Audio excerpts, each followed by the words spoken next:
அனைவருக்கும் வணக்கம்ங்க. இன்றைக்கி பார்க்க போகிறது பார்த்தீங்கன்னா ஒரு 3 ஏக்கர் உள்ள அக்ரி ஃபார்ம் லேண்டு தான் நம்ம இன்றைக்கி பார்க்குறோங்க. இது எங்கேன்னு பார்த்தீங்கன்னா பொள்ளாச்சிங்க. பொள்ளாச்சிலேருந்து மேற்கு சைட் ட்ராவல் பண்ணி வந்தோம்னா மீனாட்சிபுரத்தை ரீச் பண்ணுவோங்க. மீனாட்சிபுரத்துலேருந்து ஒரு 3 மினிட்ஸ் ட்ராவல் பண்ணி வந்தால் இந்த ஃபார்ம் லேண்டை ரீச் பண்ணிடலாங்க. இதில் பார்த்தீங்கன்னா ஒரு 220 தென்னை மரங்கள் இருக்குதுங்க. வயசுன்னு பார்த்தீங்கன்னா 10லேருந்து 15 வயசு, எல்லாமே நாட்டு தென்னை மரங்க. அழகான ஒரு ஃபார்ம் ஹவுஸு, பக்கத்துலேயே ஒரு மாட்டு ஷெட்டு, நல்லா வடக்கு கிழக்கு பார்த்து அமைஞ்சிருக்குங்க இந்த ப்ராப்பர்ட்டி. ரோடு பேஸுன்னு பார்த்தீங்கன்னா என்ஹெச் ரோட்லேருந்து 1 கிலோமீட்டர் ட்ராவல் பண்ணி வரணுங்க. கட் ரோடு பேஸுன்னு பார்த்தீங்கன்னா ஒரு 300லேருந்து 400 அடி கட் ரோடு பேஸே இருக்குங்க. நல்ல ஸ்கொயரான ப்ராப்பர்ட்டிங்க.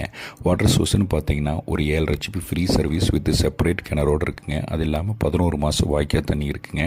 இந்த பூமியிலேருந்து ஒரு 500 மீட்டரில் ஆறு பாஸ் ஆகுதுங்க. போர்வெல் எதுவும் இல்லைங்க. இன்கம் சோர்ஸ்னு பார்த்தீங்கன்னா கல் வருமானங்க.